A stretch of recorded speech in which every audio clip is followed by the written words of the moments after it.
궁금한 거는 그러면 조금만 더, 한 번만 더 질문 드리면 네. 이 플래트닝이 된다. 그러면 네. 이제 결국은 경기가 조금 안 좋아질 수도 있다. 내지는 지금까지 너무 좋았는데 그것보다 좋지는 어렵다. 네. 뭐 이런 식의 해석이 네. 가능하다라고 하면 우리가 아까 이제 V 시나리오에서 약간 네. 고성장으로 갈 수 있다. 네네. 이런 것까지 조금만 연결을 해본다면 네. 이 시나리오에서 우리가 지금 상황에서는 어쨌든 경기에 대한 걱정을 하고 네. 뭐 6개월이 될지 뭐 1년 될지 모르겠지만 그런 상황을 겪고 나면 다시 고성장으로 갈 수 있다. 그 시나리오는 어떤 시나리오예요? 저는 좀 궁금해요. 이런 거죠. 이게 저성장 저물가, 저는 이제 코로나라는 게 참 이것도 하나의 작용과 반작용인데 네. 그 코로나라는 게 사실상 저성장 저물가에 완벽하게 박아버린 것 같아요. 확 네. 찍으면서 저성장 저물가에 확 박혀버린 거죠. 네. 이건 답이 없다. 네. 그래서 이 정도 상황이 펼쳐지니까 누구도 생각하지 않았었던 정책이 나와요. 뭐냐면 모든 국가가 어마어마한 재정 정책을 퍼붓기 시작을 하죠. 코로나 없었으면 사실상 재정 정책 저렇게 쓴다고 하면 미쳤다고 했겠죠. 그렇죠. 그리고 무제한 양적 완화라는 걸 보게 돼요. ECB도 미친 듯이 돈을 퍼붓게 되고 그 모이지 않는 ECB가 지금 아직까지도 물론 논란되고 있지만은 같이 기금을 조성해가지고 경기 부양에 나서자 재정 정책 쓰자 그 얘기가 나오잖아요. 부부장님 요새 예. 제가 질문 기준금리가 1%가 안 되는 나라가 60%예요. 이게 말이 됩니까 이게? 아니 그러니까 예. 아니 예.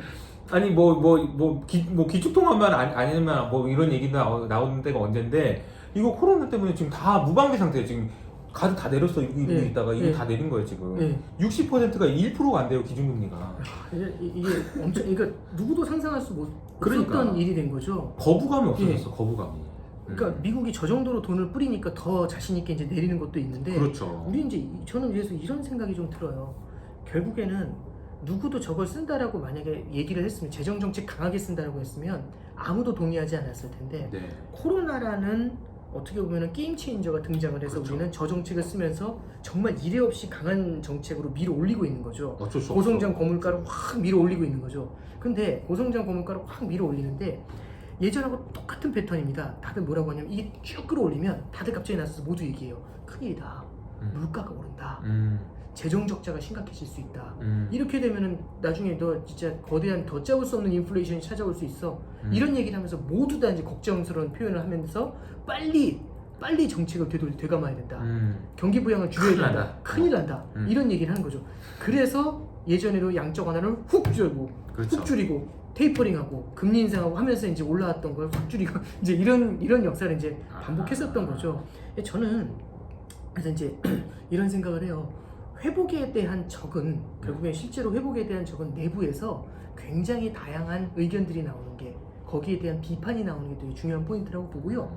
이 비판들은 어떻게 해소가 되냐면 실물 경기에서 흔들리는 것을 봤었을 때 어느 정도 해소가 될 것 같아요. 그리고 옐런 재무장관은 제 생각에는 그 기준을 확실하게 잡고 있어요. 뭐라고 얘기를 하냐면 이런 얘기를 해요. 물론 고용 지표에 대해서는 뒤에서 다른 얘기들을 하긴 했지만 올해 초에 이제 서머스하고 논쟁을 할 때 그 얘기를 합니다. 뭐라고 하냐면 그때는 고용 지표가 이렇게 안 나올 줄 몰랐어요. 100만 명씩 나와가지고 지금 700만 명 모자란데 7개월만 지나면 다 채워. 이 얘기까지 했었거든요. 그래서 올해와 하반기 8, 9월만 되면은 완전 고용 갈 것 같아. 코로나 이전으로 돌아갈 것 같아. 그럼 이제 그 빨리 물가 금리 올려야 되잖아. 이런 얘기를 할 때 옐런이 뭐라고 얘기하냐면 자 오케이 그럼 이렇게 한번 생각해 봅시다 라고 하면서 이렇게 얘기하죠. 그러면 20년도 1월로 돌아가자. 반세기 최저 실업률이었던 20년도 1월로 돌아가자. 그러면 그때는 실업률이 3.5%였거든요. 50년 내 최저치였어요. 그럼 그때는 물가가 올랐나? 이렇게 물어보는 거죠. 안 올랐어요. 안 올랐어요. 생각보다 그러니까 뭐냐면 물론 물가 상승의 징후가 부글부글 올라오긴 했지만 생각보다 강하지 않았어요. 맞아요. 왜냐하면 부채가 예전보다 많아졌고 지난 10년 동안 힘들었었던 게 너무 크기 때문에 지금 성장이 좀 나온다는 것만으로는 그 어려웠던 과거의 아픔을 다 커버하지 못했던 거죠. 투자도 안 하고. 네, 그렇죠. 그러니까 옐런 재무장관이 그때 이제 생각했던 건 그거죠. 지금 당장 숫자 나오는 거 하나만 보면서 반응하지 말고 얘가 과거에 얼마나 아파했는지까지 다 보자. 이게 결국에는 평균 물가 목표잖아요. 당신의 과거까지 다 보듬어 줄게요. 이 얘기를 하는 거거든요. 그래서 저는 이 옐런의 평균 물가 목표제라는 건 아웃컴 베이스입니다. 그러니까 뭐냐면은 물가상 인플레이션 때문에 너무너무 고생을 했었던 7, 80년대의 패드는요. 네. 항상 한이 맺혔던 게 뭐냐면 물가가 올라오는 그때 때렸어야 되는데 미리 때렸으면 제압했잖아. 그래서 페드에서 했던 얘기 중에서 되게 인상 깊게 남는 게 인플레이션은 잡초와 같다는 표현을 써요. 이게 잡초는 주말농장 안 해보신 분들은 몰라요. 아, 제가 주말농장 하는데 죽을 것 같아요. 지금도 하고 있거든요. 아 진짜요? 와, 잡초는요 정말 그 미친 듯이 어떻게 자라요. 잡초를 어쩔 수 없이 이제 가서 하는데 어쩔 수 없이. 와, 이게 저는 오죽하면 잡초가 미워가지고 비닐을 댄 주말농장으로 갔어요. 까만 비닐. 비닐이 뚫려 있는데 잡초가 쌓여. 그러니까 이 잡초라는 건 뽑아도 다시 올라오거든요. 그러니까 인플레이션이 얼마나 비교했어요. 그렇죠. 인플레이션은 잡초와 같다는 얘기를 해요. 그래서 제가 잡초 뽑으면서 이게 그거구나라는 느낌을 받았는데 이제 그냥 얼마나 미웠겠어요. 그러니까 뭐라고 했냐면 올라오기 전에 때려버려야 된다고 얘기하는 거죠. 미우니까. 그래서 2% 선을 딱 그어놓고 올라올 것 같다 하면 때려버리죠. 올라올 것 같다가 포인트예요. 프로젝션 하는 거죠. 그래서 포캐스트가 가만히 있어서 때려버린 건데 지금은 이제 뭐라고 하냐면 올라올 것 같을 때 때려버리니까 너무 이제 올라왔다 주저앉고 그다음 한참 한두 번이 아니야. 그렇죠. 한두 번이 아니라 이 삽을 너무 많이 뗀 거죠. 그걸 보면서 아니다 이거. 이런 식으로 하지 말자. 올라오고 지속 가능하게 성장이 나오는지 이게 지속 가능한지까지 확인하고 그런 다음에 우리가 통화 정책에서도 늦지 않는다라고 해서 아웃컴 베이스드라는 표현을 썼고 두 번째는 평균 물가 목표제를 얘기하면서 너의 과거까지 보듬어 줄게 라는 얘기까지 한 거죠. 그 프레임워크로 전환을 했는데 사람들도 그렇고 저도 마찬가지겠죠. 그 프레임워크를 제대로 이해하지 못하고 있죠.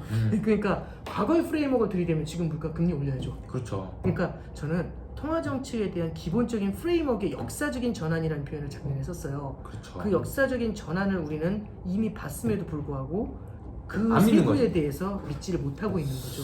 그렇게 소통을 했음에도 불구하고 저는 지금 시장이 느끼는 긴축은 과거의 프레임으로 지금을 바라보고 있고 페드는 새로운 프레임으로 바라보고 있다. 이제 이런 생각이 들고요. 그러다 보니까 이제 시장에서 다양한 비판을 하는데 그 비판 중에 하나가 이런 거죠. 아웃컴 베이스드면 페드는 거짓말할 수밖에 없다. 무슨 얘기냐? 딱 했더니 하는 얘기가 그거죠. 물가가 올라오는 걸 확인하고서 금리를 인상해야 된다고 하면 너희들은 항상 지금의 물가 상승은 일시적이라고 하는 수밖에 없다. 지금의 물가 상승이 일시적이지 않으면 지금 올려야 되잖아요.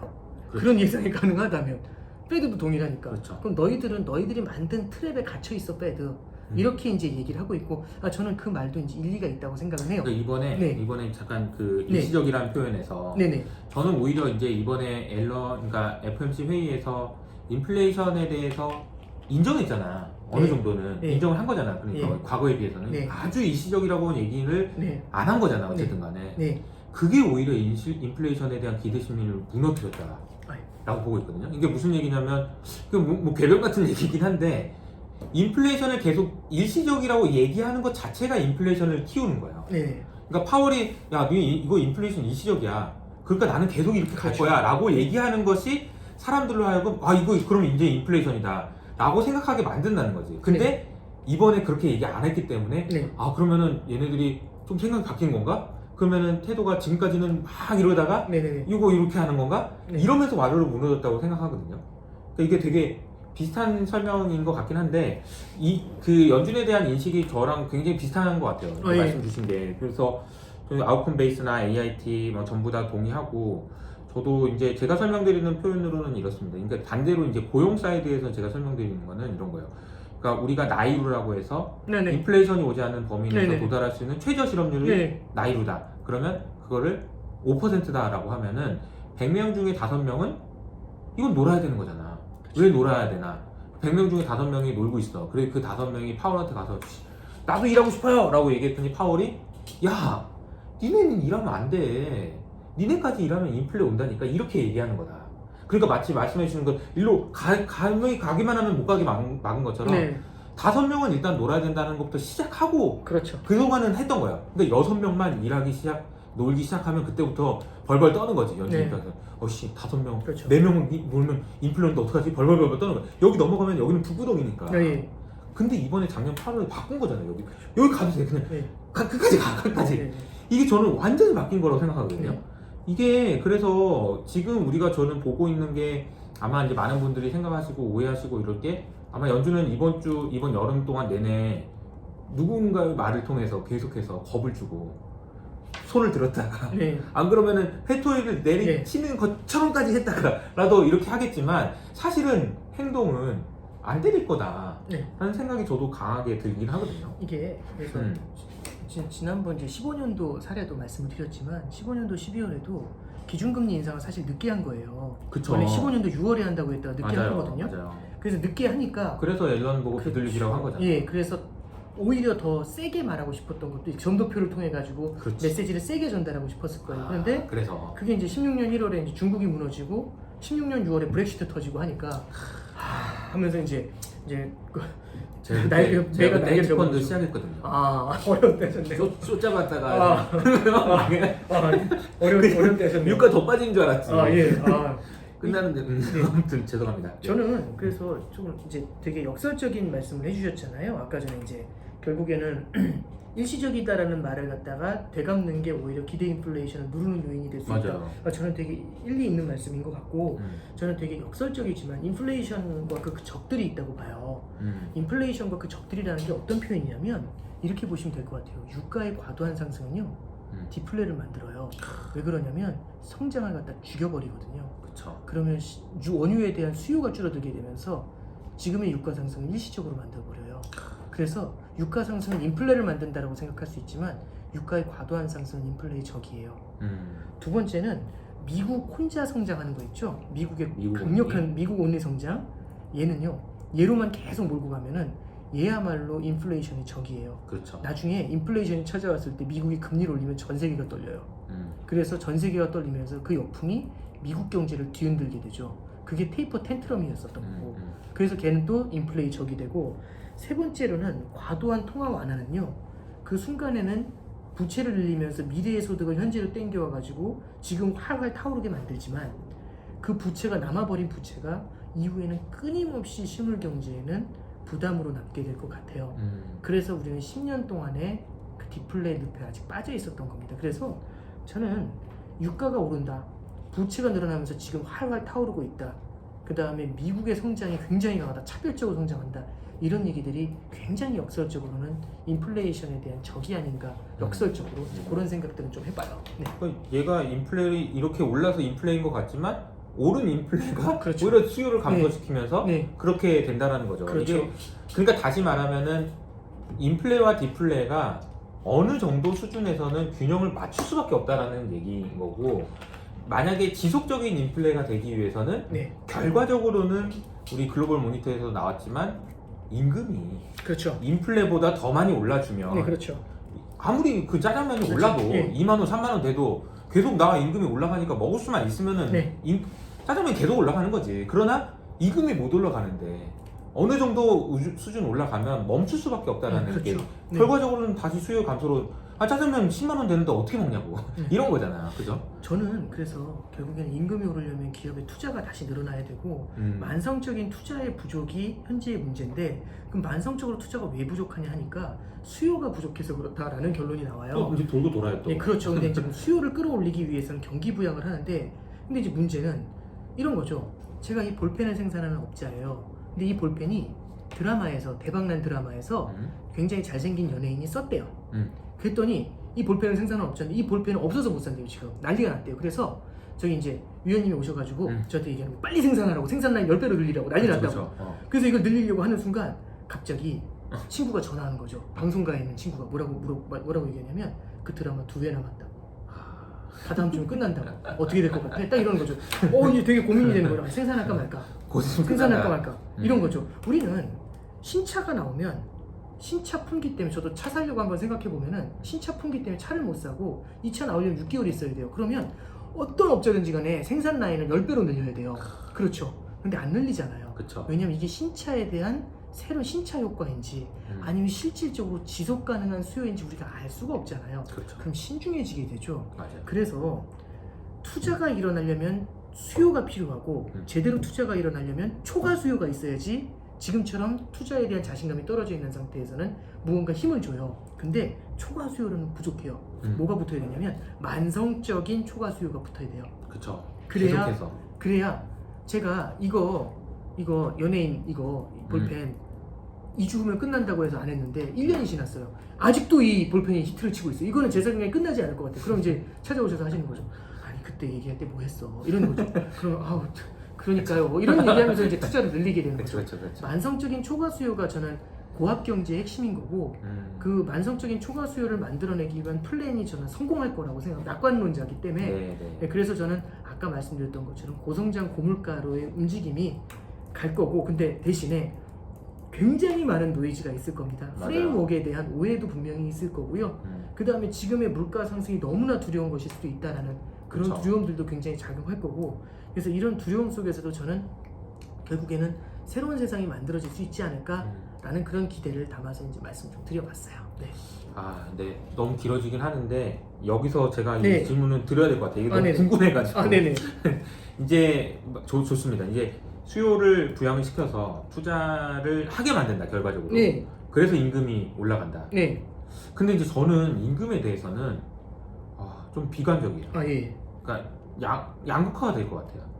예. 그러니까 자동화와 AI 때문에 저는 이게 코로나 되게 심화시켰다고 보거든요. 그러니까 특히나 자동화와 AI는 진짜 심각하게 양극화시킬 거예요. 네. 그러니까 제가 걱정하는 거는 이런 거예요. 그러니까 AI가 뺏어가는 일자리가 뭘까 생각해 보면 이건 중산층 일자리예요. 자동화가 뺏어가는 거는 저임금 노동자의 일자리 뺏어갔다면 키오스트 같은 거는 저임금 노동자잖아요. 근데 AI가 만약 AI는 지금 사실 일자리 뺏어가지도 않았어. 지금 아직 시작도 안 했어. 근데 AI가 일자리를 뺏어가서 우리가 소위 말하는 머리를 써서 해야 되는 일들을 뺏어가기 시작한다. 그럼 저는 중산층이 조금 어려울 수도 있고. 그러니까 AI가 시작하지 않더라도 저는 이 고용이 양극화가 되게 심화된다라는 게 코로나 이후로 되게 걱정이 많이 되는 부분이거든요. 네네. 아마 뭐 더 공감하실 텐데 그러면 이제 평균 임금이 올라갈 수 있냐? 그러면 이제 수요가 유효한 그리고 지속적인 초과 수요가 이게 얼마큼 해야지 가능할 건가 여기에 대해서 조금 의구심이 들거든요. 그래서 더 세게 앞으로도 부양할 수밖에 없다라고 저는 보고 있는 편이고. 네. 그러니까 저는 되게 크리티컬한 질문이시고 좀 이제 기술의 발전이라는 것들이 그런 것들이 그쵸. 노동에는 어떤 영향을 줄까 그 생산성의 개선이라는 게 이제 그런 그쵸. 생각에 대한 고민이 사실 저도 되게 많고 그게 하나의 디플레이션의 요인 아마존 효과라는 말로도 설명이 안 되는 부분 중에 맞아요. 하나라고 봐요. 근데 이제 이런 생각을 해보는 거죠. 옛날에 이제 그런 생각을 해봤어요. 그 영국의 러다이트 운동이라는 게 있었잖아요. 네. 러다이트 운동은 기계를 때려 부쉈어요. 왜냐하면 노동자들의 일자리를 이 기계들이 빼앗는다라는 그런 인식이 그쵸. 강했었으니까. 그러면 러다이트 운동이 이어진 다음에는 그러면은 실제로 영국에 있는 노동자들은 가난해졌을까라고 생각을 하면 오히려 사회 전체의 성장의 파이가 커졌고 내수 경제가 성장하는 서비스업이 성장하는 새로운 동력이 되게 됩니다. 그래서 지금은 어느 쪽에서 그런 변화가 나타날지는 모르겠는데 이런 서비스업이라든지 우리가 여태까지 생각하지 못했었던 새로운 산업들이 좀 성장할 수 있을 거라는 그런 기대를 좀 갖고 있어요. 이거는 되게 추상적인 의미일 수도 있고 저는 이제 그런 그 답들을 이제 지난번에는 ESG에 대해서 이제 좀 말씀해 주신 적이 있는데 그런 쪽에서도 찾을 수가 있고 그런 것들이 나중에는 물론 이제 지금 되게 조심스러운 말씀이긴 한데 만성적인 초과 수요를 만들어낸다는 얘기는 어쩌면 우리는 지금 긴축을 논하지만 어쩌면은 지금보다 더 강한 부양의 필요성을 만들어낼 수도 있거든요. 그렇죠. 그런 것들은 뭐 되게 이제 좀 민감한 얘기일 수도 있지만 MMT 같은 것들하고도 MMT라는 건 그냥 막 돈을 뿌린다는 게 아니라 성장이 나올 수 있는 타겟팅을 해서 성장을 만들 수 있는 세상을 위해서 거기에 이제 돈을 주는 역할들을 할 수 있거든요. 성장이 나올 때까지 한다는 거니까. 그렇죠. 아웃컴 베이스. 그렇죠. 나올 때까지. 생산성이 높아질 곳을 딱 잡아가지고. 근데 저는 뭐 이제 얼마 전에도 이제 ESG에 대해서도 그 말씀해 주셨고 저는 그 뭐지 그 저기 하반기 전망에서도 좌초자산에 대해서 이제 저거 사실 저는 바텀은 별로 안 좋아하는데 그거는 곱씹어서 읽어보면서 물론 이제 아직은 저도 굉장히 이제 기초적인 아이디에이션이라고 생각을 해요. 그리고 시간도 많이 필요할 것 같고 맞아요. 그래서 이제 성급하게 말씀드리는 게 아니라 그런 쪽에서의 새로운 일자리 창출하고도 어느 정도는 만날 수 있지 않나 그렇게 생각을 합니다. 네. 맞습니다. 네. 그 영국의 러다이트 운동 말씀해 주시니까 연결이 되긴 돼요. 네네. 그러니까 이제 이게 사실은 그래서 BOJ도 기후 얘기하고 연준도 BOJ 그러니까 기후 얘기를 자꾸 하는 게 사실은 거기서 새로운 성장 동력을 찾지 않으면 지금은 답이 없다고 생각하는 것 같아요. 그러니까 아까 뭐가 될지 모르겠다라고 얘기해 주셨지만 사실은 그 글로벌 투자자들이나 아니면 중앙은행에서는 이미 마음속으로는 정해 놓은 것 같아요. 그쪽으로 가야 된다. 네. 그래서 신재생적으로 투자를 많이 해가지고 좌초되는 자산에 있는 사람들이 이쪽으로 넘어가서 이쪽에서 돈을 더 벌어서 새로운 걸 만들어낼 수 있도록 물꼬를 지금 이렇게 틀어줘야 되는 거예요. 이렇게. 그러니까 지금 내연기관 만들고 있었던 기술자 있잖아요. 엔진 만드는 기술자가 빨리 만들어서 터빈 만들고 뭐 이런 거 하는 걸로 바꿔야 되는 거예요. 네. 그러니까 저도 지금 그동안에 있었던 자초자산 연구하고 오일 어떻게 될까 공부하던 거를 이제 덜 하고 이거 신재생 관련해서 공부를 더 많이 하려고 저도 노력을 많이 하고 있거든요. 네. 그러니까 그게 되게 연결되는 것 같아요. 근데 이게 제가 이제 시나리오를 이렇게 짜진 않았는데 어떻게 이렇게 하다 보니까 또 기후로까지 오가. 근데 이제 저는 그러니까 뭐 물론 그 공감하는 부분은 있지만 네. 아직까지는 먼 얘기라는 것까지는 저는 좀 말씀을 좀 드리고 싶고요. 조금 멀어요 아직. 그래서 고성장 고물가로 가는 게 이제 그냥 당장 내년에 가느냐 아닐 것 같아요. 굉장히 많은 울퉁불퉁한 길을 거칠 것 같고요. 네. 고성장 고물가로 결국에 간다는 건데 이벤추얼리 간다는 거는 굉장히 많은 시간이 필요할 거고 그 안에서 굉장히 다양한 컨플릭이 있을 것 같아요. 네. 그래서 이제 저는 이거를 이제 투자하고 연결을 지으면 결국에는 포트폴리오 분산 투자 차원에서 접근하면서 밀어 올리는데 투자 시장에선 떠나지 말아야죠. 겁이 그렇죠. 나더라도. 그러면서 결국에는 만약에 이제 제가 말씀드리는 말씀이 맞다면 이 분산 투자를 통해 가지고 흔들릴 때 잘 버티면서 결국엔 이 한 고개를 넘었을 때 그때 이제 우리는 이제 새로운 부를 만들어낼 수 있는 거 아닌가 이제 그런 생각을 좀 마음이 흔들리고 할 때는 네. 부부장님의 첫 번째 책을 읽고 이렇게 해가지고 뭐 세 가지 주머니 이런 기억이 기억서 알겠습니다. 네. 사실 제가 이제 오늘 이제 이 책은 뭐 제가 소개 안 해도 너무 잘 팔려가지고 소개할 거 없지만 그래도 부장님하고 얘기하고 싶어서 출판사에 요청을 해서 또 했고 또 이제 저희 이제 또 이 책을 받으셔야 되는 분 또 얘기해 주시면 또 선물도 드리는 걸로 할 거거든요. 그렇게 할 거고요. 제가 마지막으로 질문 하나 드리겠습니다. 마지막 질문입니다. 저희 채널은 이호석 아카데미고 저희 채널에 계신 분들은 다 공부하시는 분들이에요.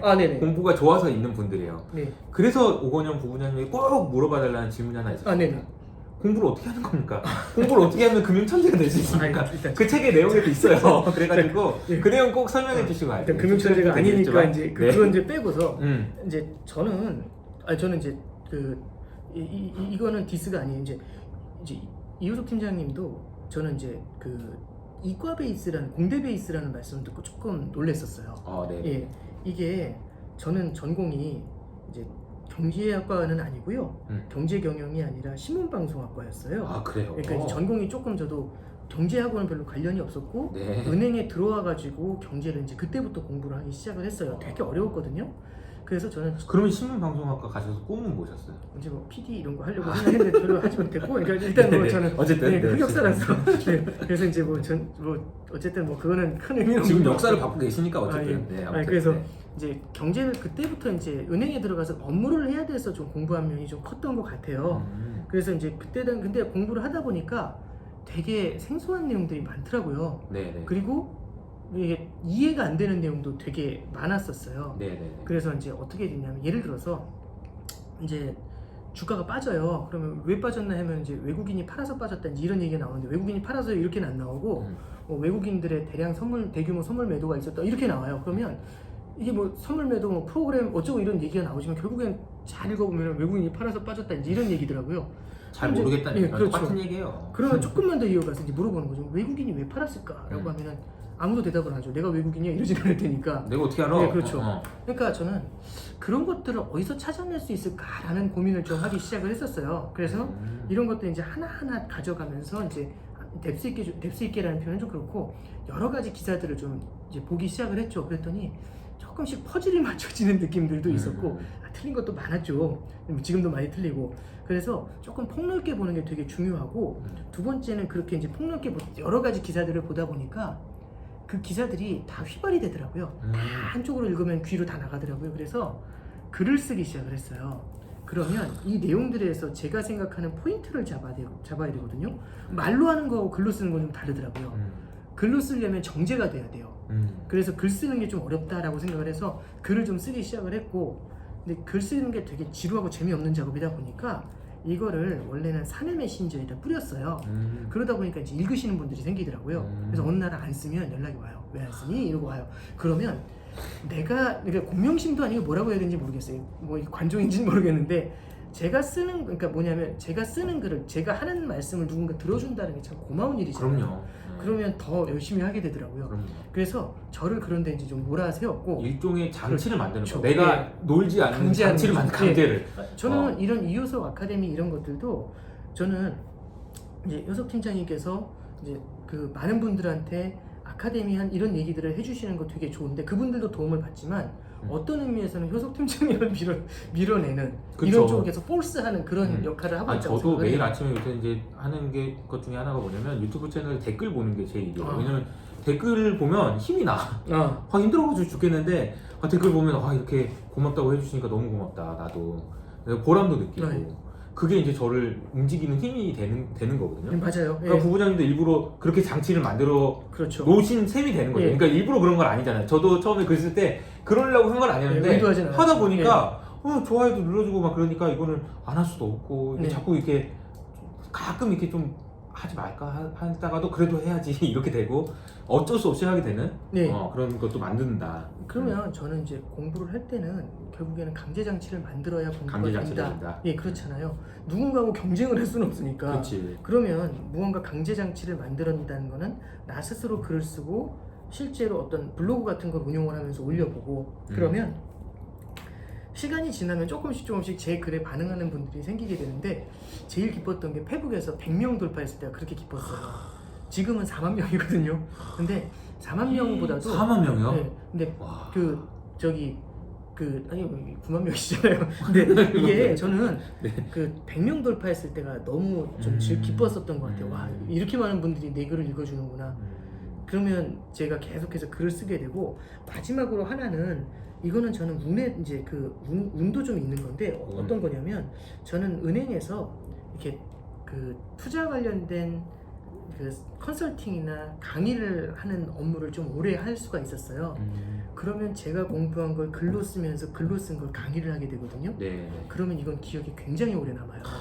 그러면 맞아요. 이게 제가 되게 소심한 데다가 그런 경험을 하다 보니까 옛날에 그 시절 하면은 몇 년도 몇 월 하면은 그때 이제 어떤 아픔이 있었는지가 다 떠오르잖아요. 예. 그러니까. 예. 그러면 이제 그런 것들은 되게 무언가 분석을 할 때 이제 이렇게 새로운 이슈가 딱 터지면 옛날에 이거하고 좀 느낌 이런 데자뷰 이제 이런 생각들을 좀 하게 되더라고요. 그래서 저는 이 한순간 한순간을 너무 고민하지 마시고 이 한순간 한순간 이게 아무것도 아니다라고 생각하실 수 있지만 너무 고통스러운 거 아니야? 이게 쌓여서 1년이 쌓이고 2년이 쌓이고 3년이 쌓이면 저는 이렇게 생각을 해요. 공부를 안 하다가 확 하는 사람하고 매일매일 계속 쌓아가는 사람하고 끝에서 어마어마한 차이를 만들어낼까라고 생각해요. 못 따라갑니다. 그래서 저는 꾸준하게 하시면서 이제 말씀드렸던 것처럼 나를 무언가 좀 약간 좀 이게 뭐 약간 이상한 사람 같은 느낌인데 약간 좀 이렇게 공부를 할 수 있는 환경으로 계속 몰아가는 것들도 저는 되게 필요한 방법이 아닌가 그렇게 조언을 좀 드려봅니다. 네. 알겠습니다. 네. 어떠셨어요? 오늘? 저는 이게 되게 시간이 많이 갔어요 생각보다. 그러니까 말이에요. 좀 되게 재밌게. 저도 나눠다 보니까 재밌게 나 이것만 물어봐야지 해서 너무 많이 물어봐서 시간 너무 많이 뺏은 것 같아서 네. 죄송하지만 아닙니다. 또 그래도 좀 답변을 다 해주시고 또 생각도 좀 비슷한 부분도 많고 네네네. 저도 좀 아이디어 좀 많이 얻은 것 같아서 너무 감사드리고 이 책을 꼭 얻고 싶으신 분은 네. 밑에 이제 제가 이제 달아드린 그 란에다가 받으셔야 되는 이유를 달아주시면 제가 이제 또 출판사와 얘기해서 또 추첨을 해서 또 보내드리는 걸로 하겠습니다. 저희 이효석 아카데미 채널 나와주셔서 너무 감사드리고 마지막으로 한 말씀, 이제 인사 한 말씀 해주시고 마무리할까요? 이제? 이제 뭐 이게 1시간이 넘게 아마 말씀 좀 드린 것 같아요. 그러니까 제가 워낙 이제 말이 좀 길어서 그런 면도 있는데 이제 서두에도 이 팀장님에 대해서도 이제 말씀을 좀 드렸지만 이렇게 결국에는 공부하는 게 즐겁고 누군가와 대화하는 게 즐겁고 이런 분들은 계속해서 발전해 나가는 것 같아요. 그리고 이제 그런 분들이 발전할 수 있도록 이렇게 많은 분들의 응원도 좀 필요한 것 같습니다. 저는 이효석 아카데미 같은 이런 채널이 좀 많이 성장을 해서 응원을 많이 받아야 된다고 생각을 하고 이런 채널이 결국에는 대중하고 소통할 수 있는 전문가 채널하고 대중의 채널이 그들만의 리그처럼 떨어져 있는 게 아니라 이 브릿지가 필요하거든요. 저는 이제 이효석 아카데미가 되게 중요한 채널이 되지 않을까 그렇게 생각하고 앞으로 잘 되시길 바라겠습니다. 감사합니다. 감사합니다. 감사합니다. 너무 감사합니다. 감사합니다. 감사합니다. 네.